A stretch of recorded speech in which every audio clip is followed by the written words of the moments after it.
making lamb stew in honor of Passover.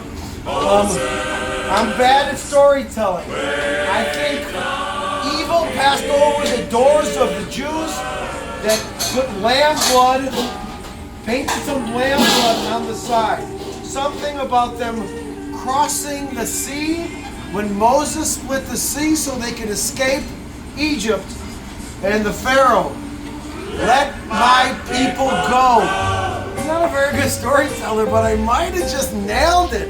Now we add a can of tomatoes.